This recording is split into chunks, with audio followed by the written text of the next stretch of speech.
Hey everybody, welcome to episode 117. Sorry, just had the big Thanksgiving thing happened all this weekend, so this is actually on Cyber Monday that I'm making this video. I'm going to post it tomorrow, but like I said, I've kind of, I don't know if I said this before, but the holidays always schedules get, messed up stuff. I'm going down to only posting 3 videos a week. So kind of until I get back away from the holidays, back into the normal things, my schedule's kind of all over the place. So over the weekend, I was having a conversation with my sister, and she was just asking me, what my son wanted for Christmas and what I wanted for Christmas, that type of thing.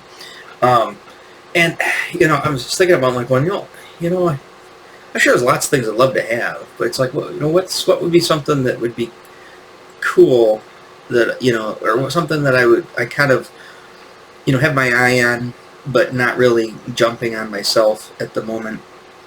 And, there's a couple of guitars I was looking at, obviously I don't even know if it's still available, that one Firefly, that kind of an Ace Frehley guitar. It's something also we can get by Christmas. I know it's, Black Friday weekend, Thanksgiving weekend, but something that we can get pretty easily and not have to wait, till after Christmas for it to get delivered. My son, I did get my son one of the things we were looking at. Wink, wink, nudge, nudge. Actually, she knows what he's getting. He's the one that picked it out. And it's funny, once he opens that on Christmas and stuff, obviously I'm not going to do an unboxing for that because it's going to be done Christmas morning, from under the Christmas tree. But, I was asking him, I said, hey, I think I want to make a video on that just because I'd like to get that one out there. And there's a couple of things I wanted to talk about specifically about that specific thing. So I'm trying to, you guys, it's a, what do you call it? It's a, did I even say it already? Maybe I did. It's going to be a surprise to you guys, but not a surprise to the person who's actually going to receive it. Anyways. So I was just thinking, what do I want? And I'm just, like I said, I've been really getting a lot of use out of, both Zooms in particular. Whether or not it's a, the G1 for the guitar, or, it's the B1 for the bass. They're on the floor over there. I don't want to go grab them at the moment. As you can see, I got it picked up at Guitar Center for my son's lesson this weekend. And actually my ex-father-in-law, who takes us, he, I was like, they had two guitar stands for like $10 or $20. Normally like 15. They're not the nice Pro lines. And it's funny, I got the Leo James is on the Pro line, and it is more sturdy. It's got the little thing that folds over. It's bigger. But at the same time, I guess it's fine. It's a guitar. It's a finish, too. I don't really want to get messed up, so keeping it up off the ground a little bit's nice. But the Kataxin over there, the Burning Fire bass, which you can't see, it's down there, but that's why I got it. I wanted to have a bass and a guitar out at all times, so whatever I'm in the mood for to play that day or that time, or do them both when it comes to my practice time, I got them both available. I got both Zooms out and ready to go. I just need to plug them in and go if I want to use the Zooms. I also picked up somewhere around here. Where did it go? It's way over here. I picked up this. This is a 10-foot, same size as like a general guitar cable, but it's a not a quarter inch, an 1/8 inch stereo. It's braided too. I love braided cords, but it's an auxiliary cable, and the reason why I got that was because my hair's in it. I wanted to run. I don't want to actually keep putting my Zoom or whatever I have over here. I wanted to run it. I can run it from the either from the speaker, which is probably the best because I can control a little easier. If you run it from straight up from the headphone jack, I got to go in and pull up the mixer and mix it to get it right. But I can run it down without stepping on it or getting in my way and get it back to either if I'm going into an amplifier or if I'm going into a Zoom, processor on the floor. And it makes it a little bit easier that way. If I want to bring the processor too. I can set it up here, over kind of in the corner. Also, I can use, if I just want to use my tablet, I got Songster, app on my tablet. Makes it easy. I can just prop that up here, on its stand, and use that. It's easier to get to. So I kind of keep my practicing over in this corner instead of kind of dragging it all over the table. I don't want to keep, you swing around with the guitar, you bang it into this desk, that type of thing. Just little things, you kind of feel your way out in your little area. I mean, this is my office, my home office, even though it's 1/3 of my bedroom is pretty much my home office / music studio / listening center / whatever. So, computer room, everything, we live in a tiny 600 square foot apartment. You kind of have to make do with the space you got, and and I pretty much, this is pretty much where I live, on a daily basis, because I work here most of the day, and and then of course, even when I'm done working, I might go out in the living room, listen to some TV, or watch some TV, look at some TV, as old people would say, look at some TV, or or I'll come back in here and mess around. So I don't know where I was going with that. Anyways, so that's kind of that's going on right now. I'm going to give you my opinion. I've had these now both for a little while now. I'm going to give you my opinions at the end of this video, towards the end. Hopefully I'll remember that.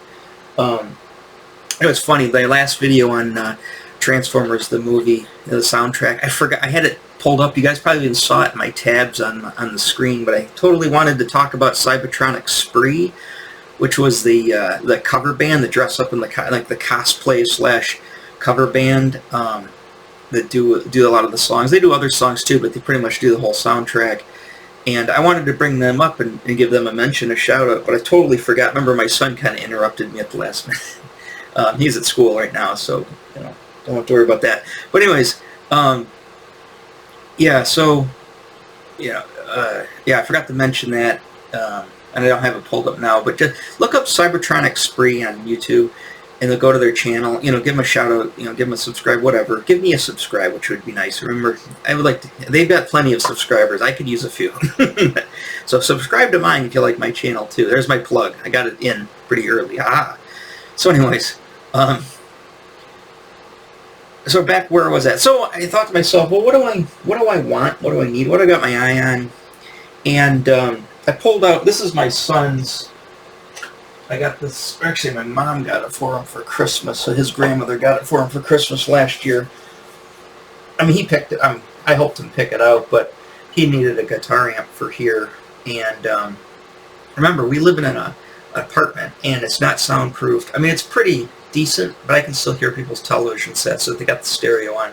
So, anytime you got a guitar amplifier in an apartment, it's usually a recipe for disaster. So most of the time I go headphone, but we do need an amplifier, for him. And I did a little bit of research. This is the Fender Champion, the 20 meaning 20 watts, which is plenty of power for an apartment. Might be a little low, to crank up with like a live acoustic drummer, like in a basement or a garage or something. It might be a little low, but for practice and for what he's doing, it's completely perfect. They weren't that expensive. Technically, this was purchased last Black Friday along with that acoustic bass that I have, which I have now had a year and barely played, and I kind of regret buying it, but I don't regret buying this. This because pretty much my son uses it every time he comes over, and strangely enough, I haven't plugged Leo James into this yet. I love Fender amplifiers. Obviously, I have the Fender Rumble for my bass, but I figured I was happy with the Fender products, and this one had some of his mother for Christmas last year got him the Spark, which has the the app, and you can download effects. You can do all that kind of business on. This one isn't that crazy, but it does have some effects that you can dial in on here. And at first, he was going to get a Line 6 Spider, and I listened to it at Guitar Center. I was like, ooh, sounds kind of junky. So we went with the Fender. And then when he first plugged into it back at Christmas, and he didn't want to, I put it in my mom's basement, down there. We didn't want to jam the thing super loud. So we had it up to maybe 3, or 4 even in her basement, and it sounded okay. I was like, I don't know if I'm 100% satisfied with the sound of that. But you know what? I don't know if it needs to just get broken in or whatever it is, but actually over the last year, it sounds great. You know, he usually doesn't turn it up more than 2. We usually keep it at 2 when he's not using headphones. You know, and you can still hear the speaker. It's not super loud. Like if I'm in here in the bedroom and he's got it out there, I can barely hear it through my wall. So I'm hoping that the neighbors can barely hear it as well. He doesn't crank the bass up very high. He usually, usually everything's set at 12 o'clock. Treble, bass, and does it have mid? This one doesn't have mid. All right, so the treble and the bass usually set at 12 o'clock. Gain, I usually crank him up to about 7 on the gain because he throws it over to this function, which is called the metal function. Sorry, I got to be able to see what I'm talking about here. So he throws it up on the metal function because he's all about the metal and shredding. And sometimes I'll crank up the gain up to like 9 or 10, but most of the time we'll leave it about 7, leave it about 2, set it on metal, set the 2 EQ on 12 o'clock on both bass and treble. The effects level, depending on what we're using, I mean, usually, like last time he used it, he had something cranked up to 10. I think he had the chorus cranked up to 10, or the flange, one of the two. It's got reverb on it. It's got delay and reverb together. It's got tremolo on it. It's got a wah function on it, which he doesn't really like the function of the wah. I'd rather just have a crybaby wah pedal. And it's got headphone jacks. Now, I don't believe it has an amp simulator for the phone's jack, so you're just getting straight head, straight preamp, or amp in this case, for that. So you're not getting obviously the whole point of a guitar tone is the speaker, is the cabinet, what it's coming out of. And it's got I believe it's an 8-inch, did I see it? It's not marked, but it's whatever Fender puts in there. Twice. Maybe it's not in the literature here, but it's got a serial number in there, but it's got the Fender 8-inch speaker in there. And it sounds good. But like I said, over the year now since he's been using it, actually it's starting to sound better. I mean, we're dialing it in a little bit better. And then if he goes on headphones, then he'll crank it up to like 3 or 4. I heard online, I was watching somebody's video, I can't remember whose it was, and they said that this sounds the best at like 3. So even if you're playing it loud and you want to get the best effect out of it, is to set it at about 3 to 4, and then mic it with an instrument mic, and that gives you the best sound on this amplifier. And from what it sounded like he had in his video, it sounded great. So I assume that's probably the correct. I mean, obviously, you're playing live with other people, then that's when you're going to start jamming it up. But I think cranking it up to 10, when you can crank it up to 10, I'd have to hear it, but it's probably it's too small of a speaker to be cranked that high. It's not really a too small. I mean, obviously you can crank a 20-watt head through 412s and get pretty dang loud. So I think that maybe just overdriving this little 8-inch speaker, especially if you could crank your gain up, you're throwing on metal, I think it's just too much. He loves it. Of course, he's an 11-year-old kid. He's crank everything to 11. I'm not one of those kind of people I used to be when I was, maybe not his age, but in the teenage years. I wanted to crank everything to 11 too, but that was not the case with that. So, even though I have access to this, obviously it's here all the time, and he's got one at his mother's house, so he leaves it here. I was like, I kind of want to see what else is out there, kind of play around with some other amplifiers, and since I learned about them when I got back into music, I'm really looking at these orange amplifiers, and now that I've been seeing like a lot of big bands and stuff that are using the orange stuff, I see orange everywhere. It's like funny, as soon as you see something, you see it everywhere. And I'll see, these are the two things I keep seeing on doesn't matter what I'm watching. Somebody's got an orange amplifier or an orange half stack or whatever, head and cabinet, or they've got a Nord Stage 3 keyboard. Seems like or a Paul Reed Smith. Those seems like the three most highest selling items out there. Paul Reed Smith, an orange amplifier, and a Nord Stage 3 keyboard. Seems like they're just giving them away. They can't make enough of them for people. And all those that I just mentioned are all astronomically priced, at least for my pay grade. Yeah, so I was like an orange. You know, I was going to go Marshall. The problem is getting a Marshall, you really only have a couple of choices. You can go to the 15 or the 15 watt with reverb, which again is plenty for this apartment. Or you can go, I kind of wanted to get a 20 watt, or you can go 30 watt, and 30 watt's like $300 amplifier. Not that the orange is super cheap either, but and again, it's a bigger amplifier. You know, at some point, I might purchase a Marshall, like 30 watt Marshall. You know, actually at that point, I think I'm just going to go to, I don't have no room for it. I don't know where I'd put it, but I would like to just get like a 412 cabinet to have if I ever do play loud. But again, when am I ever going to play loud? You know, so again, it's kind of just one of those, I kind of want it, but don't really need it type of thing. But I can always use, you know, when we got one here, I could always use another little 20 watter for the apartment. Because the nice thing about the orange, now I'm going to show it to you here. I don't have it yet because I don't know if I'm getting it. I asked for it for Christmas. It's going to be a surprise. So I don't know if I'm actually going to get it. But that's what I asked for. So, anyways, what was I saying? So anyway, I got it. Let me pull up Amazon here. By the way, it is Cyber Monday, and you know what? Here's my little 2 bits on Cyber Monday. It's about the same as my 2 bits on Black Friday is. This happens every year.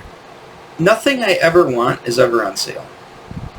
You know, I got duped into buying the bass. The bass, that acoustic Ibanez bass, was on sale for Black Friday at Guitar Center in Roseville, and I kind of like it was kind of an impulse buy, and it was a really, really good deal. But it wasn't something I was planning on getting. Most of the things that I have in my wish list, none of them are Black Friday. None of them are Cyber Monday. And here's the thing I found out. And I should do a video all in this on its own, but I'm not going to at the moment. And I'm also not going to look it up here. But I have that Audio-Technica, what do you call it? Turntable. And I also have that Yamaha 202 yeah, what do you call it? Receiver.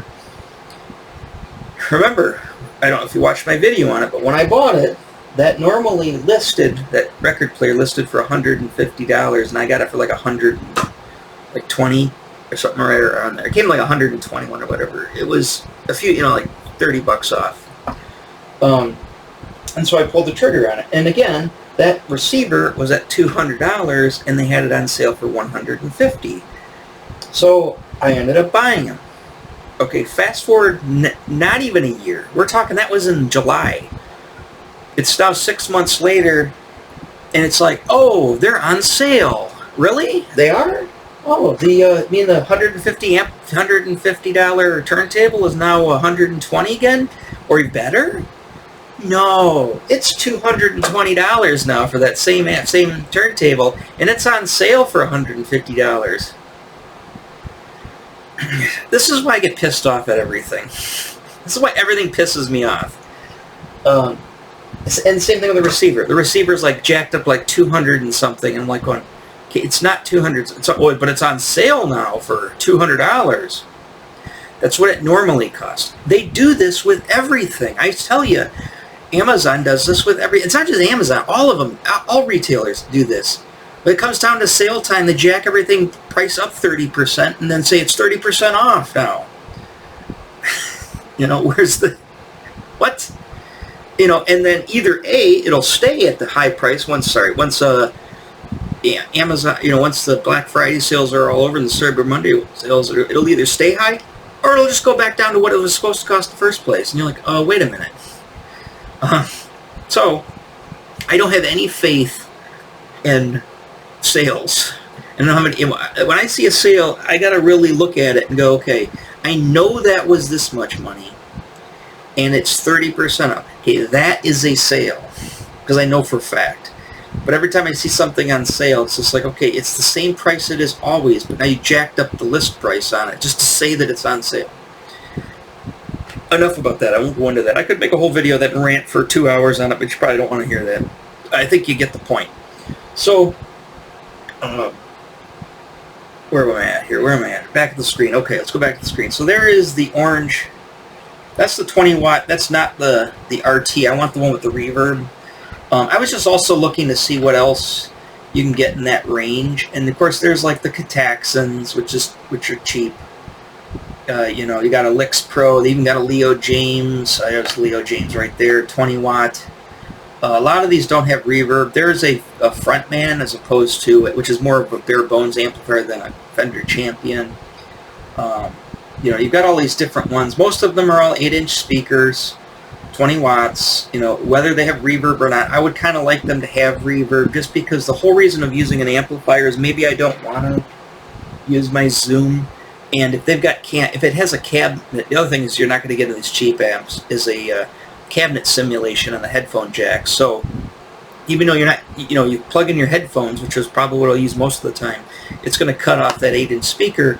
So it kind of defeats the purpose of having a speaker at that point. You know, you're not going to get the speaker sound, the true tone out of it. But supposedly, and I don't know until I try it, is that the orange headphone jack is a simulator. I don't know if it simulates specifically that speaker, or it's just just a kind of a general cabinet simulator, like an orange cabinet simulator. I won't know until I try it. It's all, you know, we don't know this stuff. I mean, I guess I could go to. I actually didn't see the one I was at Guitar Center on Saturday. I didn't see one even there. They had a the smaller one, like the 10 watt, and then they had like a bigger one. So you know, you got to drag out headphones. It's too much of a pain in the neck. We'll figure it out. I'm sure it's not going to sound bad. But let's go through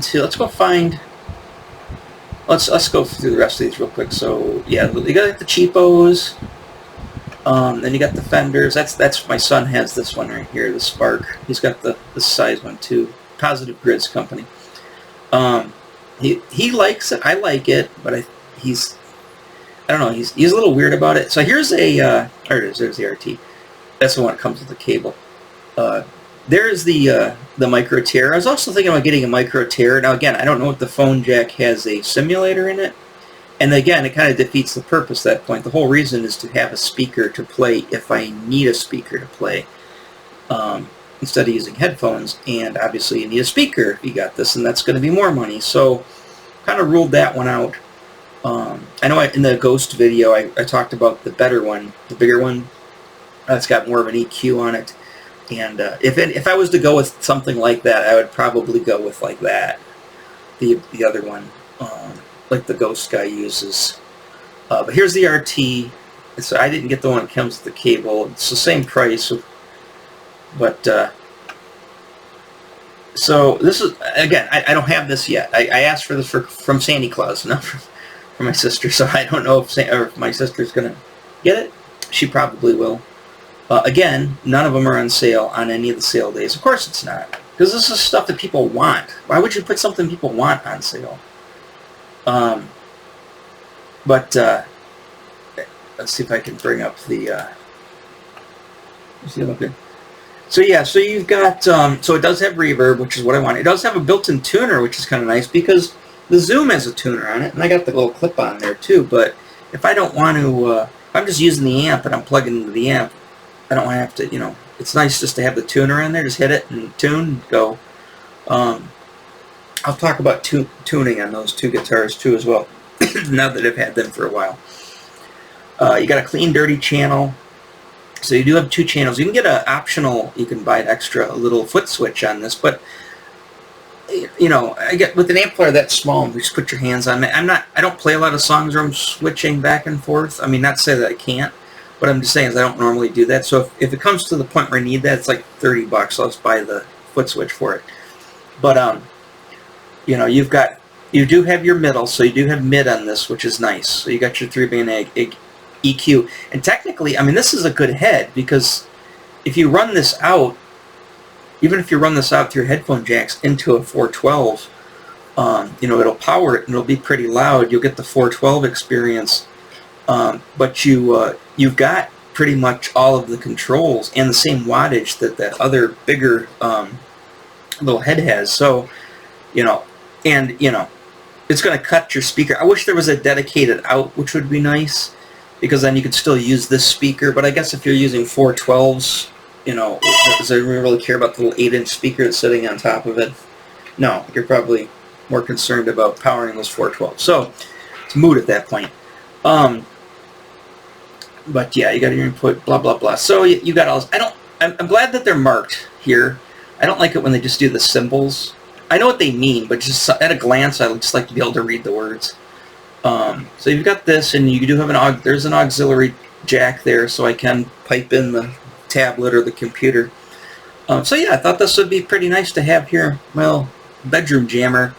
And if I do want to play it through the speaker, I have that option. I don't have to test and see. Probably 2, 3 is probably as loud as it needs to be going in this apartment. We'll check that out. So I'm kind of pretty excited to get it. I mean, it's something I love the looks of it too. She asked me, "Do you want the black one or the orange one?" Like, I'm getting an orange amplifier. Why get the black one? Get the orange one. That's the whole point. You want the whole orange crush experience. So might as well get the orange one.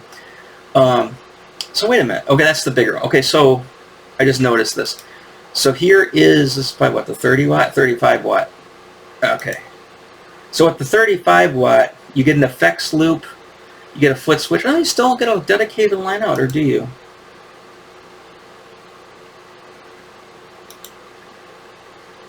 Is that not? Yeah, so.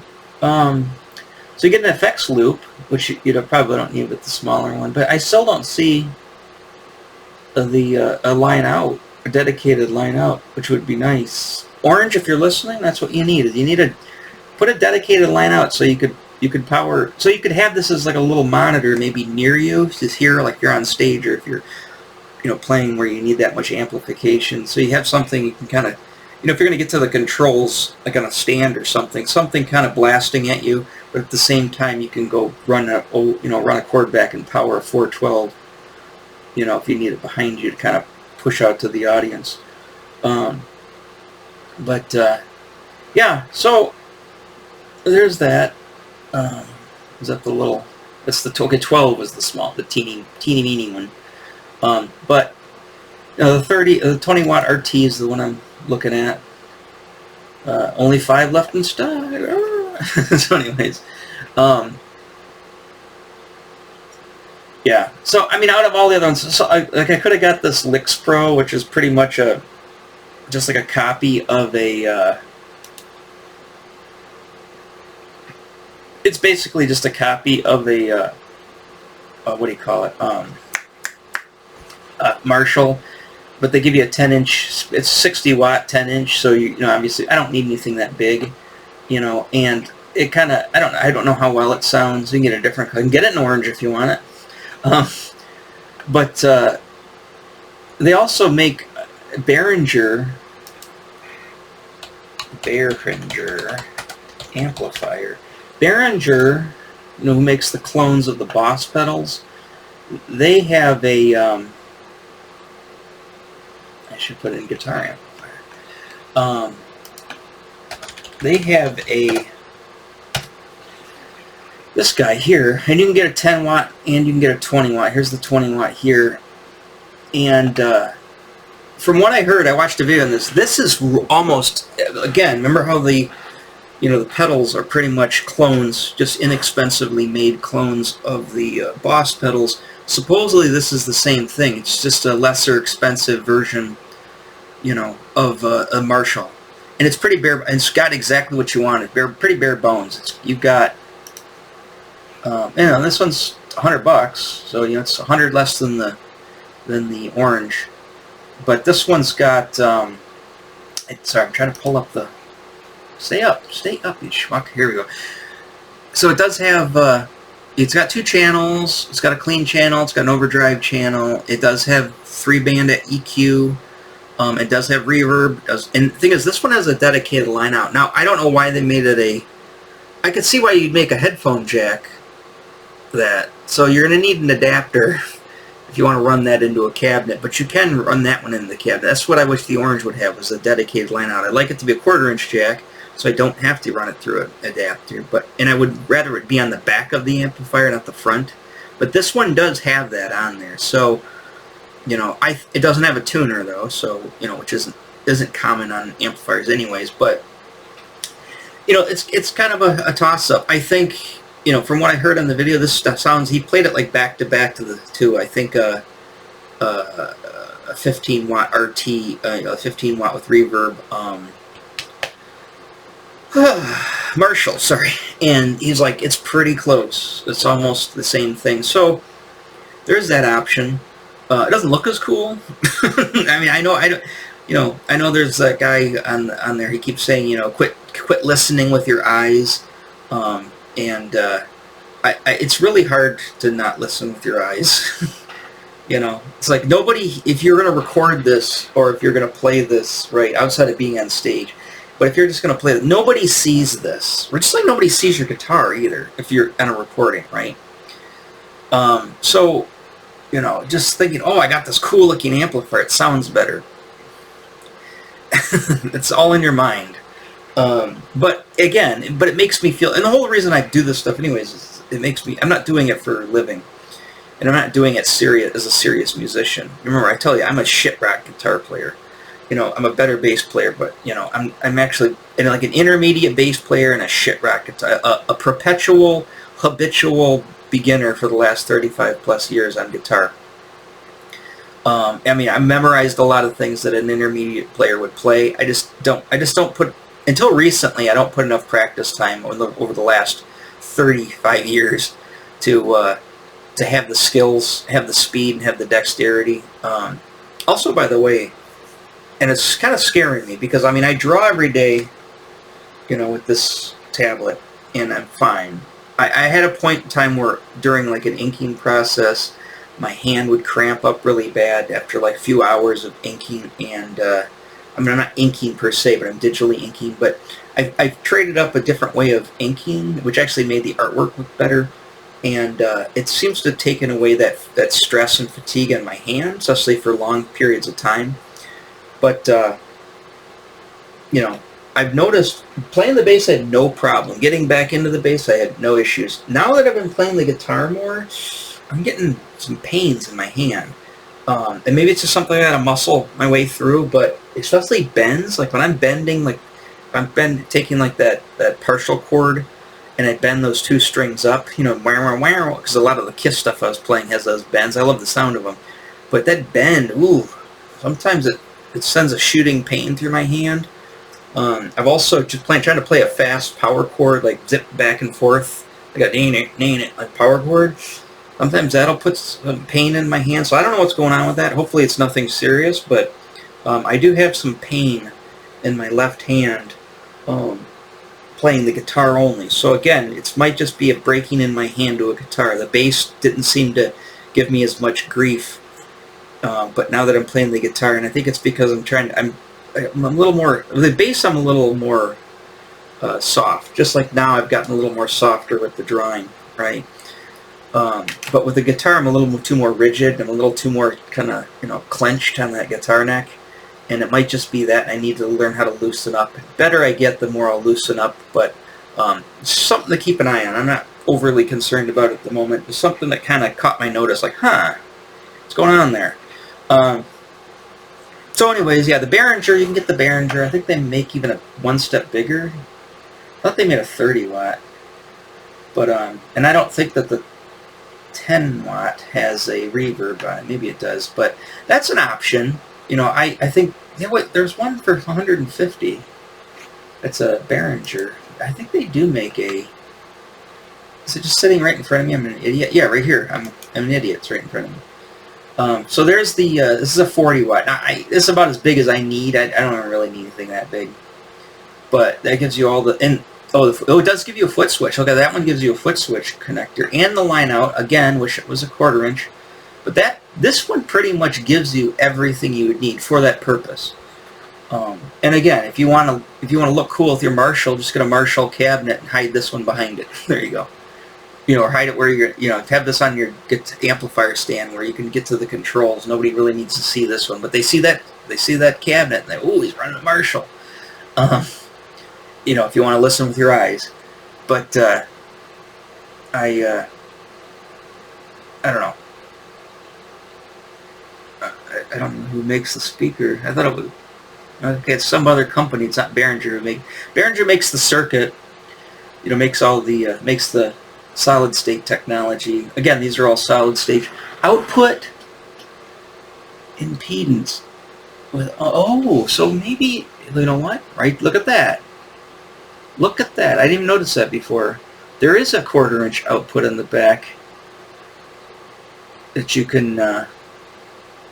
That's kind of nice because technically, I mean, you can run. You need an adapter still, but you could run a line out from the line out right into the mixing board for the mixer to the PA, and then you could still run a cabinet off that. Okay, interesting. So that is a pretty snazzy amplifier. Again, I want the orange, but I'm not saying rule out something like this in the future. I'm just curious. I'm curious of a couple of things. I'm curious to know, does an actual Marshall do that? Let's go back to the 20 watt. I'm just curious to see what that's got on the back. No. Okay, so you got to step up a little bit. And maybe they figure, most people are going to run a 20 watt through a 412, so they're going to run a 40 watt through a 412. So, okay, that's fine. Yeah, that would be an option. And again, I'm not a really effects person. I don't really use a lot of effects. I don't really care for a lot of effects. I like, pretty much what I've been using through my Zoom is I like an overdrive pedal of some sort, whether it's the tube screamer, a big muff, whatever. And then I like a noise gate, obviously, to cut down on the noise. And I like a head, some type of amp, and a cabinet.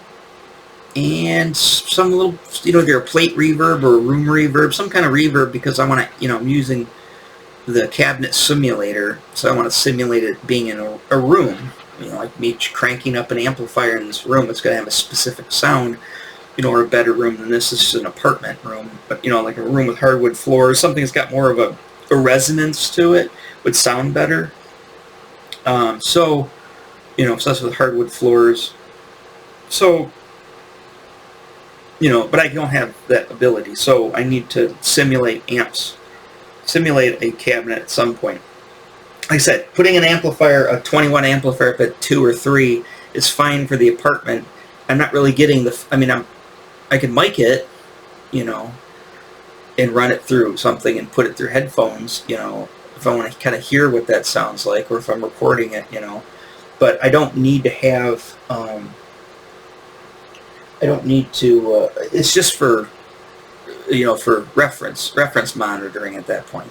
And again, I can plug my Zoom in and play it through my speakers here on my stereo, and I can get some reference monitoring there, because all my cabinet simulation is all coming from the Zoom. So, like I said, I just want to have options to do things, and obviously if I want to throw my guitar in a gig bag and grab an amplifier, it's nice to have a little 20 watt I can take with me if I want to take it down to my mom's, take it over to somebody's house, that type of thing. So, and that one where me and my son are kind of fighting over using the Fender.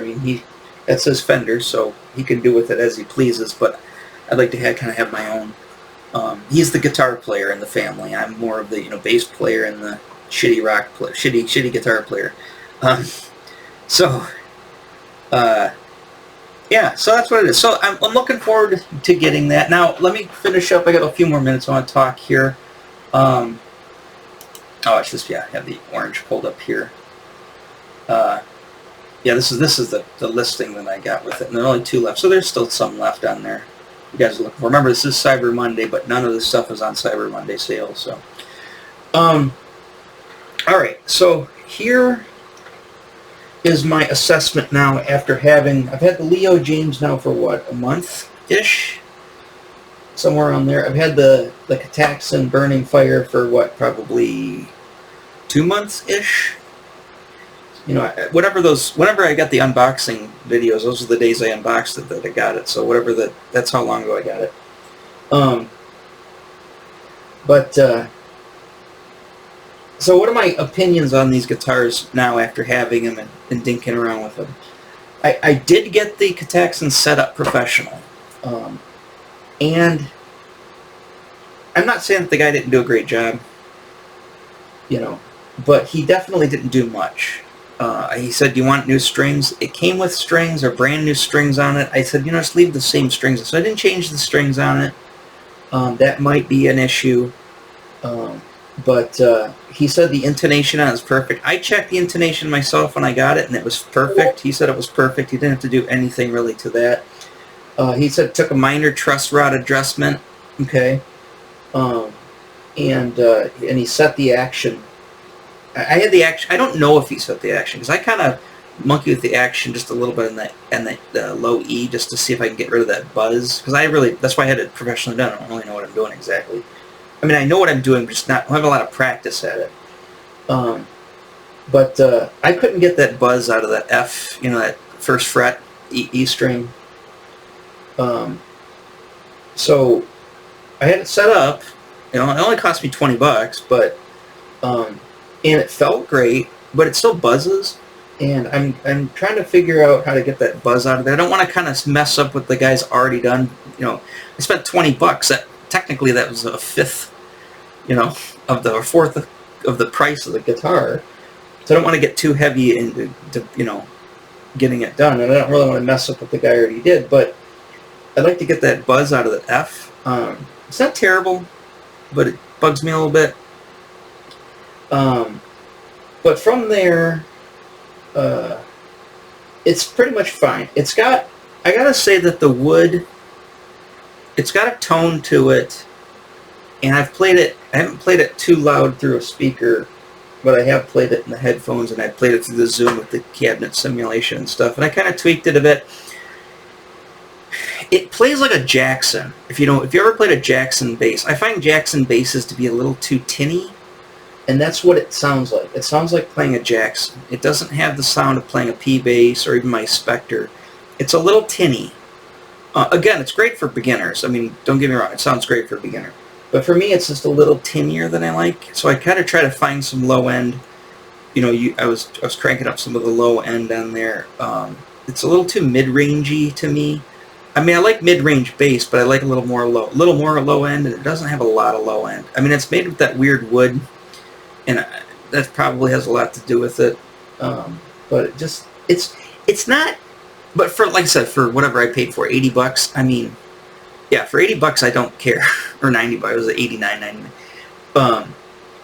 For that price, it does what I want to do. It looks really cool. Remember, I'm listening with my eyes again. It looks really cool. If I want to feel like Gene Simmons, for the price, I can sort of kind of feel like Gene Simmons and play that bass.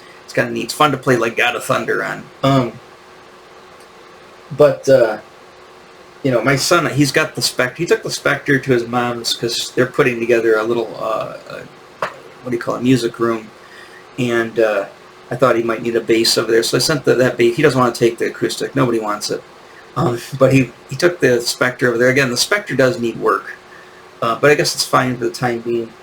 But I got that over there. That's going to be my temporary placeholder for my bass until maybe I come along lines, maybe next Christmas or maybe in the summer sometime. Maybe I'll see something that I want and I've got the cash and I'll spring for something a little better. But for now, it is what it is. Now the Leo James, on the other hand, 100% satisfied. 100% satisfied. My only issue, and I don't really have this problem with the bass so much, but my only issue with the Leo James, the only adjustment, I haven't had it set up, and I haven't switched the strings yet. I was trying to get blue steels from Guitar Center, and they don't carry blue steels there, so okay, so I'll just order them online or whatever. But I want to get those custom light blue steels. Anyways, I tightened, the only adjustment I made is I took a Phillips head screwdriver and I tightened up the tuners. They were a little loose. It doesn't go too far out of tune. It doesn't go out of tune when you're playing, which is good, luckily. Like, I could play for 2 hours and it stays in tune, right? But overnight, or over a couple of days, I try to tune it every time I plug it in, and it goes slightly out of tune. overnight. And again, maybe it's the, we're in an apartment, it's right next to the window, it's got snow out there now, so now it's cold, so maybe it's, maybe that has something to do with it's a time of year when all the guitars start getting all monkeyed up. But it's not much. I mean, literally, it's like I go to tune it, it's still in tune, but it's like the E is a little, it's sharp. It's not flat, it doesn't go down, it goes up, that kind of tightens up. So that might be the humidity, or lack of humidity. It's the E that, your low E is a little high, not sharp, not into the sharp, but I mean it's a little high. A is a little high, and then D is usually okay. G's okay. B's okay. Most of the other ones, I think it's just your A and your E. They just get a little high, and you just need to back them off a little bit when you tune it, and just dial it in. So it doesn't go terribly out of tune. And like I said, I could play for 2 hours, 3 hours, and it doesn't go out of tune. And maybe I'll pick it up a couple of hours later and check it, and it's fine. But like overnight, or if I haven't played, I try to play every day. But let's say I skip a day, skip ab day, skip guitar day. It's a hair out of tune. So that's really my only issue with it. Other than that, it's been absolutely perfect. Plays amazing, feels amazing, looks amazing. Again, listening with your eyes. And through the Zoom, it sounds amazing. And I can only wager to guess that the orange, because it's orange, it's got its own kind of technology. Oh yeah, again, I didn't talk about that speaker. It's got that, they call speaker of the world, or speaker of the house. I don't know what it's called. Something, that speaker that's in it. Again, if I use the speaker, it's got a cool speaker to it. So, and apparently it plays all the gain and everything. It plays at low volumes perfectly, as in you don't, even at 2, it'll still play like it's being played at, 8 or 9. So, again, I'll know when I get it. If I get it, because remember, it may not happen. It's a Christmas present. I'll definitely do a video when it comes, and I'll go through everything again, just to show you. And I'll probably plug it in just so you can hear it. But yeah, for now, yeah, the Leo GM's I'm 100% satisfied on it. The Kataxin, I'm like 80% satisfied on it. Again, it's $90. I mean, I got the Leo James on sale. The Leo James would have been a $200 guitar, so, the other one plays like a $100 guitar. This one plays like a $200 guitar, Neither one of them play like a $300 guitar. So, there you go. That's your kind of my scale, If I spent $300 on it, hopefully a $300 is going to stay in tune a little better. It's probably not going to sound too much different. It probably won't feel too much different. Probably won't look too much different. But it'll be a little bit better. The Kataxin, on the other hand, yeah, a $300 bass is going to sound... you can get into a Fender Squier, a Squier jazz bass or P bass or something like that at that price point. So, yeah, that's going to sound a lot better. But it is what it is. So we'll see what happens with that. I did order... I'm not a huge fan of that strap I got on there. I don't know what I'm going to do exactly, but I think I did order a leather strap for the Les Paul I used. I got a Kiss Rock and Roll Over leather strap. Woo! I got some Kiss solo album picks. So it's just dumb little things like that. So I couldn't get any strings, so I bought a strap and some picks. And I got a free stand out of it because my ex-father-in-law bought me that for Christmas, so I got a stand out of it. So anyways, alright, it's been my time, so I think I'm going to wrap things up. So I'll post this tomorrow. I'll probably do another video tomorrow because they're kind of a day off for, or no, wait, what do we got? This goes out Tuesday. Yeah, I'll probably do one for Wednesday, and then I'll probably try to wrap up and do one for Friday. See what I want to talk about at that time. But for now, this is my episode on kind of where I'm at in the amp situation. Again, I'd love to have a big 412 cabinet sitting there. I'd love to have a 100-watt head sitting on top, but I have no use for it, no real practical use for it. And as far as a hobby goes in a little tiny apartment, it doesn't need to be. I don't need them. I don't need one. You know, and if I was recording onto, you know, if I was recording a little 4-track or recording on the computer, I'm probably going to use some, I'm probably going to record straight and use some kind of amp simulation, some kind of cabinet simulation, like, or I'm going to, at that point, you know, maybe I could mic the orange. I don't have an instrument mic, so that would have to be, I don't know if I'm going to do that. I kind of want to get into doing recording again, but I don't really want to go recording on a, on like Pro Tools.